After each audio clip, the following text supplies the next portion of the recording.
I hate this channel. No! No! Tentacle Acres, where happiness is just a suction cup away.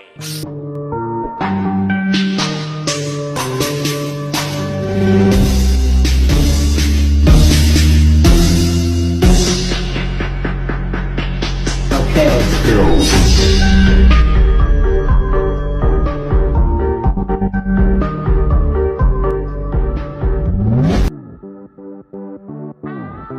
Semoga kebahagiaan selalu bersama kita semua, amin.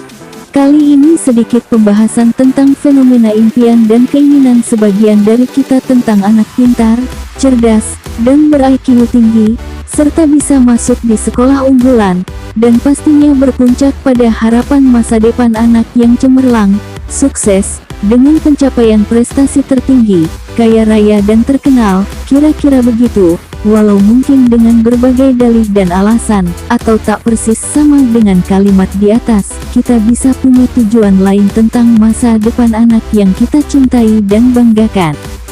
Tapi sebelumnya mohon like dan subscribe untuk channel kami, agar kita bisa terus sharing untuk informasi yang bermanfaat. Assalamualaikum warahmatullahi wabarakatuh. Berikut adalah rangkuman penuturan dan cerita kisah nyata dari seseorang yang sukses dan cemerlang dalam karirnya. Beliau adalah Profesor Dr. Agus, begitu beliau biasa disapa. Beliau adalah dekan dan dosen di beberapa perguruan tinggi terkemuka Indonesia, bahkan luar negeri. Awalnya beliau menuturkan tentang masa kecilnya yang tidak begitu pintar, atau biasa-biasa saja, bahkan ada kecenderungan tidak terlalu pintar alias agak kedodoran. Pak Agus dengan jujur mengatakan bahwa ia siswa dengan IP rendah. Pak Agus juga pernah naik kelas percobaan, sewaktu masih sekolah dasar, karena nilai matematikanya cuma 4, begitupun urusan ranking. Selama SD, SMP, dan SMA Pak Agus selalu ranking tinggi dari bawah, alias rendah, namun beliau mematahkan mitos NEM, IPK dan ranking, serta sekolah favorit adalah mutlak jenjang sukses. Ini penuturan beliau selanjutnya.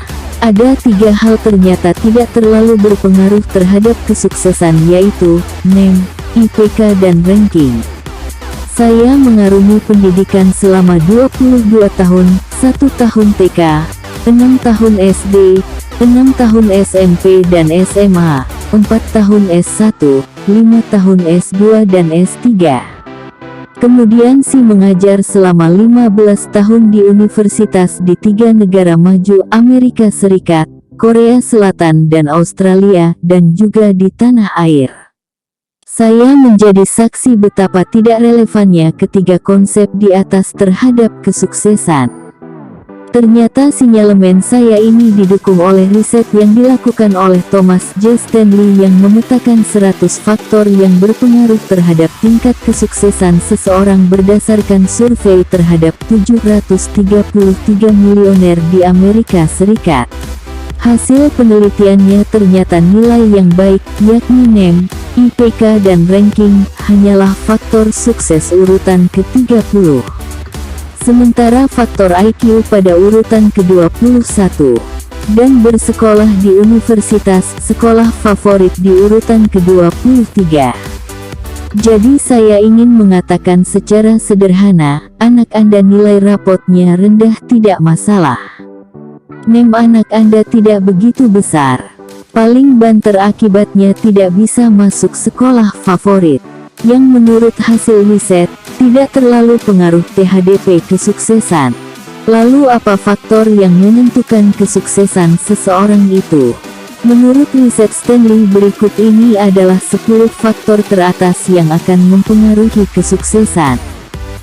1. Kejujuran, being honest with all people. 2. Disiplin keras, being well disciplined. 3. Mudah bergaul atau friendly, getting along with people. 4.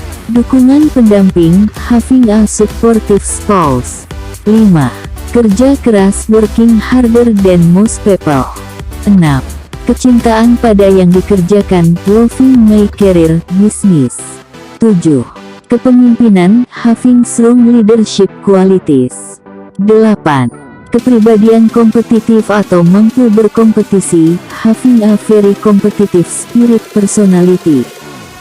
9. Hidup teratur, being very well organized. 10. Kemampuan menjual ide atau kreatif inovatif, having an ability to sell my ideas products. Hampir kesemua faktor ini tidak terjangkau dengan NEM dan IPK. Dalam kurikulum semua yang ditulis di atas itu dikategorikan sebagai soft skill. Biasanya peserta didik memperolehnya dari kegiatan di ekstrakurikuler. So, mengejar kecerdasan akademik semata, kemungkinan besar hanya akan menjerumuskan diri sendiri. Kejarlah kecerdasan spiritual, agamais, religi, adab dan akhlak, maka kecerdasan lain akan mengikuti dan kesuksesan ada di depan mata. Insya Allah, sukses selalu untuk anak-anak kita. Amin, amin, amin. Demikian kisah ini kami sampaikan, semoga bermanfaat dan menginspirasi. Terima kasih. Wassalamualaikum warahmatullahi wabarakatuh.